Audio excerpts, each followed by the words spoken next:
I'll read the question once. Toxic effects of tricyclic antidepressants include all of the following except sedation, electrocardiographic abnormalities, retinal degeneration, blurred vision, and urinary retention. Sedation, it will cause tricyclic antidepressant. One of the side effects is sedation. Urinary retention, it is anticholinergic. Yes. Blood vision, electrocardiographic abnormality is also there. Yep. Blurred vision. So you have a confusion between option C and option D. Yeah. Okay. So what do you think is blurred vision? Blurred vision. Oh, you were pretty close. The answer was option C, retinal degeneration. Okay.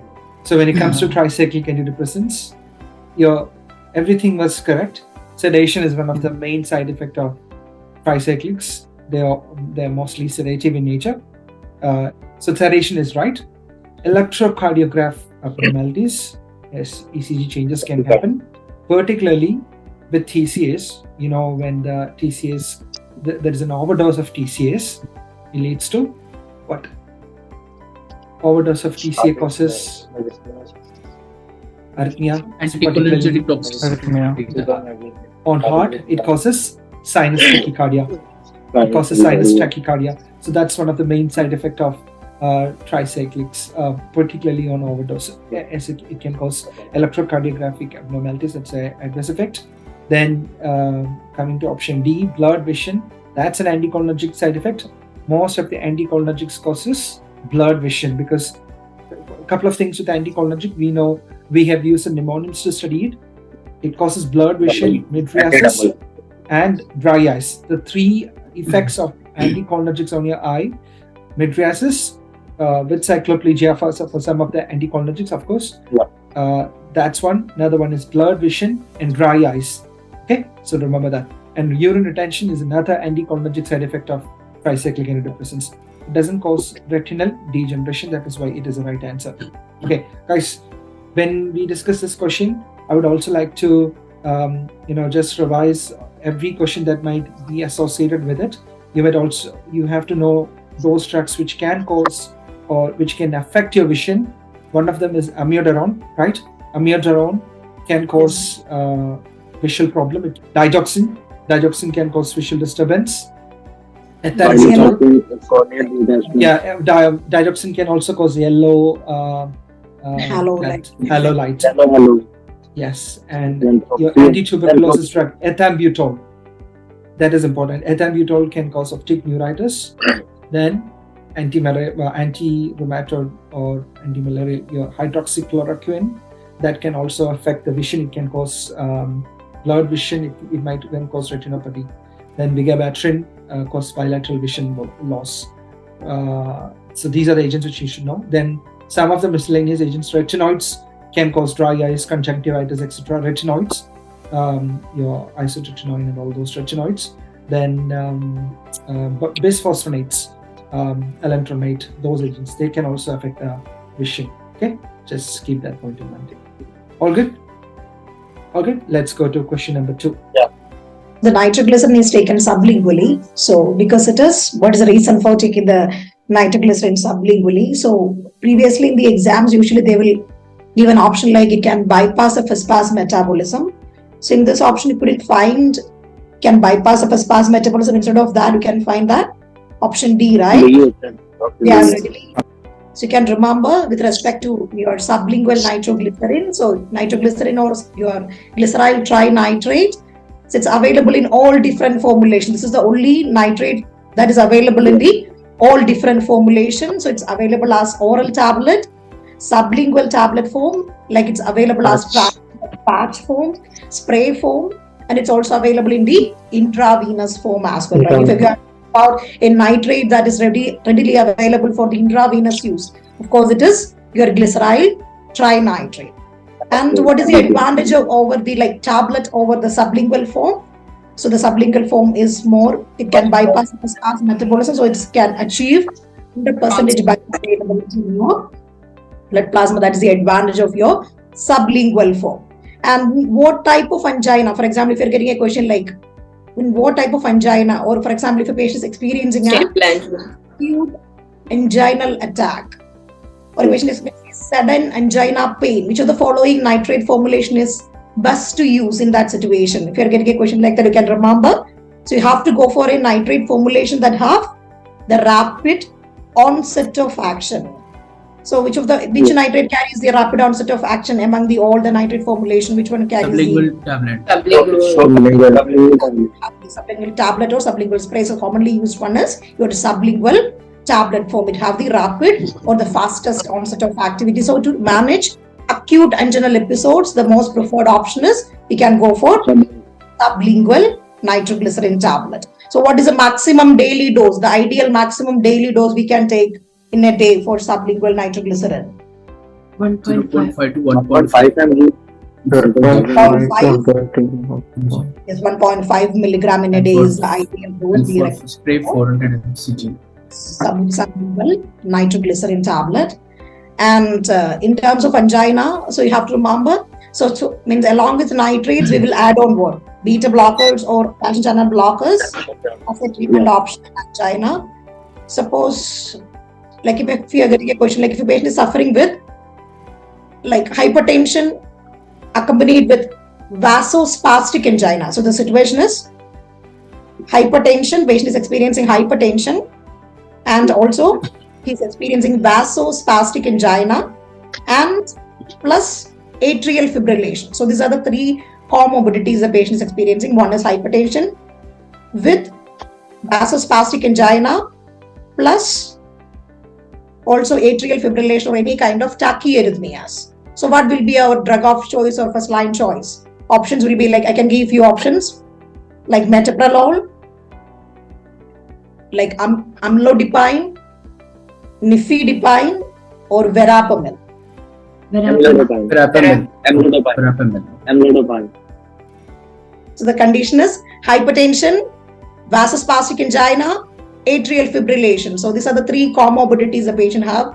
So we have to choose a drug of choice that is appropriate for all these clinical conditions. Options are nifedipine, amlodipine, verapamil, and beta blocker like metoprolol. Beta blocker is contraindicated. Sorry? Beta blocker is Contraindicated. Yes. Beta blockers are contraindicated. Yes, right. Then Nifedipine cannot be used because that is short acting. So Short-acting. amlodipine, verapamil. Yeah, So for nifedipine atrial fibrillation, we need to short-acting choose good, yes. verapamil.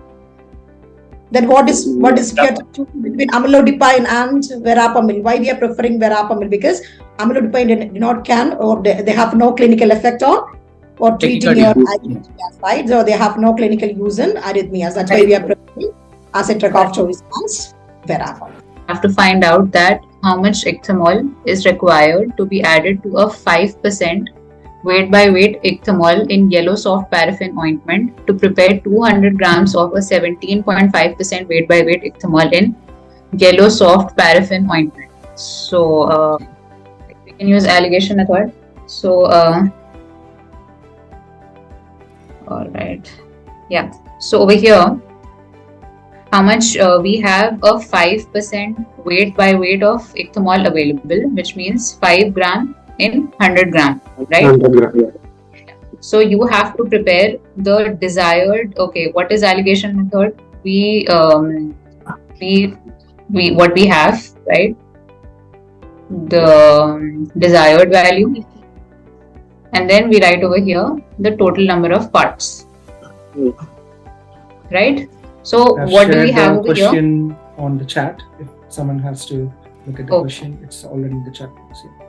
Thank you. Yeah. So you have 5% of this available, and the desired value is 17.5%, right? So what will you substitute over here? 100 or 0. It is When will you substitute 100 and when will you substitute 0? If total parts is exceeds 100. Total parts is 100, then we can use 0. Yes, that's right. So what will we substitute over here? You don't have 0 should be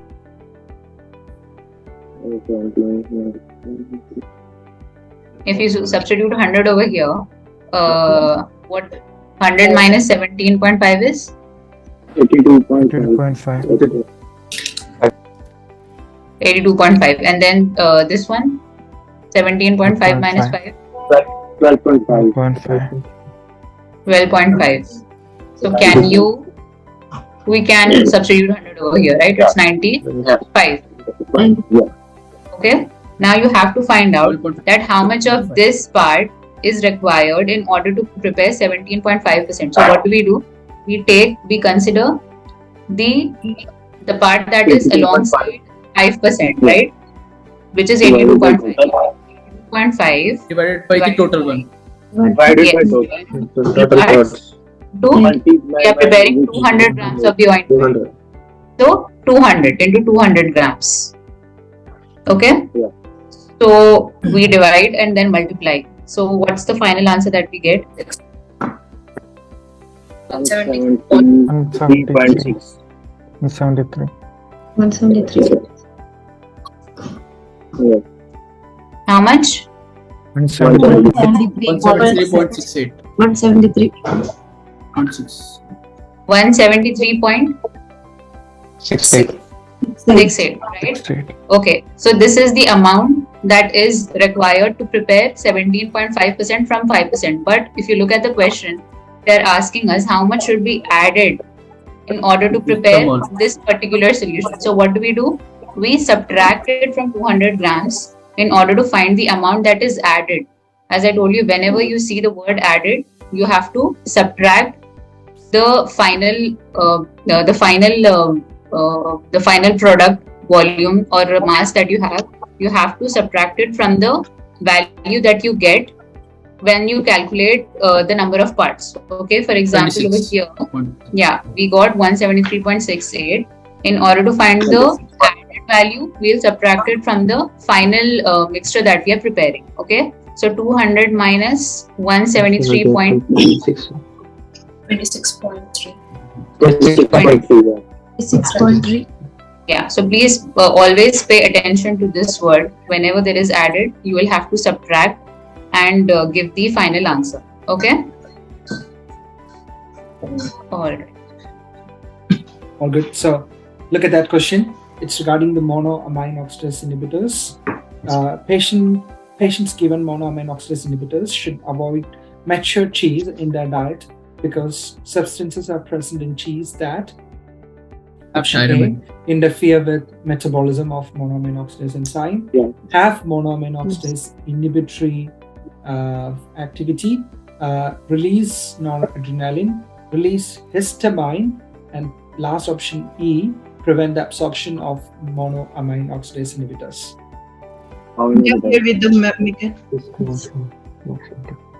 How can think about the answer that you're giving? What you're trying to tell me is that some ingredient in cheese, you all reckon what's the ingredient in cheese? Tyramine. You're telling that tyramine interferes with metabolism of monoamine oxidase enzyme inhibitors. Two different types of monoamine oxidase enzymes. One is MAO-A enzyme and MAO-B enzyme. That's something which we all know. Monoamine oxidase A is responsible for the metabolism of norepinephrine and also your serotonin.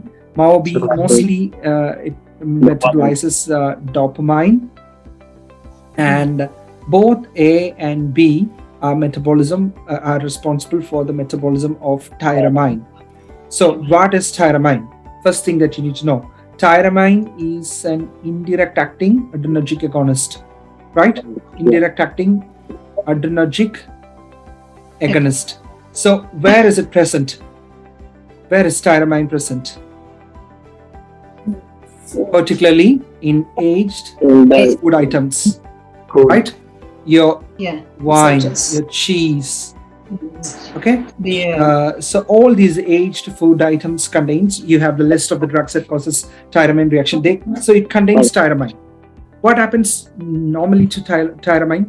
Usually, when you take a food that contains tyramine, this tyramine is metabolized within your GIT with the help of the monoamine oxidase enzyme A and B. because MAO enzyme is present in your body, and particularly those MAO enzymes in your gut would cause the metabolism of tyramine. Okay, that means tyramine is destroyed, tyramine is degraded. It won't allow tyramine to get absorbed into your body. But if the patient is on a monoamine oxidase inhibitor, then what is going to happen? The inhibitor won't allow the metabolism of tyramine. That means now the patient is on a monoamine oxidase inhibitor, and then they take cheese or any tyramine containing food. No way the tyramine would get metabolized, the tyramine won't get degraded. Tyramine is going to get absorbed straight into your body. And what's the problem with the tyramine? It is an indirect acting adrenergic agonist. That is going to indirect acting adrenergic agonist, particularly the mechanism is that it causes the release of norepinephrine. Particularly tyramine causes a release of norepinephrine, and that massive release of norepinephrine would affect all your adrenergic receptors. Particularly alpha receptors are affected, and it causes increase in blood pressure, or it lead to hypertensive crisis. Okay? This is known as your cheese reaction or tyramine reaction. Okay, now let's go to the question again so that you would understand it better. Now do you think option A is the answer? No. No. Okay, option C is the right answer, because remember, your tyramine doesn't interfere with the metabolism of monoamine oxidase enzyme. Remember that it doesn't interfere with the metabolism of monoamine oxidase enzyme, but it can be the other way. Monoamine oxidase enzyme inhibitors can interfere with the metabolism of tyramine. Is that clear? Not the other way around. Okay, so right answer is noradrenaline, because tyramine would get absorbed. It would cause release of noradrenaline. Okay, that's cheese reaction. Oh, good. Okay, the question number 7 is also related to the same part, monoamine oxidase enzyme. Go to question number 8. So the next question is related to the AC inhibitors. So you can read the question. AC inhibitors are less likely to cause hypotension in which of the following category of patient? So patient is already taking AC inhibitor, and they have a less likely to experience hypotension in which of the condition? Asthma. Option A, B, C, or D. Asthma, with asthma. With asthma, right? Yeah. That's a very direct question, right? So it's about basically, you know, that AC inhibitors, the patient is already elderly patient, so they have a higher risk for elderly individual. If they are taking AC inhibitors, they have a more chance for developing postural hypotension or orthostatic hypotension with AC inhibitors. If they are already on diuretics, so we already studied that what the patient is already on diuretics. If they want started with AC inhibitors, both of them are working on decreasing the volume in the body. So the diuretics is already decreasing the volume level in the body. So definitely the chance for hypotension or like first dose effect increases. So what's a measure we advise? So either we can withhold diuretics for like 24 hours and we can start the first dose of ACE. If you are unable to completely withhold the diuretic, we have to make sure that we will be reducing the dose of thiazide into the half of the original dose. Next one, the patient already have a volume depletion. Volume depletion means already hypovolemic. We are using AC inhibitors. Definitely that also increases the risk for hypotension. So you can remember, the patient is receiving AC inhibitors. The chance of hypotension increases if they are elderly, if they have a volume depletion, and they are already on any diuretic treatment. So these are the three main factors that may increase the risk for postural hypotension or first dose hypotension or orthostatic hypotension. So what are the other important adverse reactions of AC inhibitors other than first dose hypotension? Right. Hyperkalemia. Dry cough, you can also remember one more point, right? Due to the accumulation of bradykinin, it can cause dry cough and serum creatinine raised by 30%. angioedema, right? So the bradykinin accumulation can cause two important actions. One is dry cough, next is angioedema. Next one, their effect on the potassium levels. AC inhibitors versus Hyperkalemia. hyperkalemia. And then next is their effect on your kidney function. So they causes Serum creatinine increases. Kidney injury. decreases your GFR and can lead to acute kidney injury. Yes. So that's a very important term you have to remember. They can cause acute kidney injury. Then can you remember or recall some of the important absolute contraindications to use, or where we have to avoid the use of AC inhibitors? In bilateral stenosis.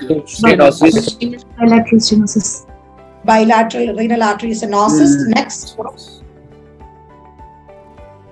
Any other important? Of course, it is hyperkalemia is a contraindication. We have a history of severe hyperkalemia. We cannot use AC. Other important one is pregnancy and breastfeeding. Pregnancy and breastfeeding.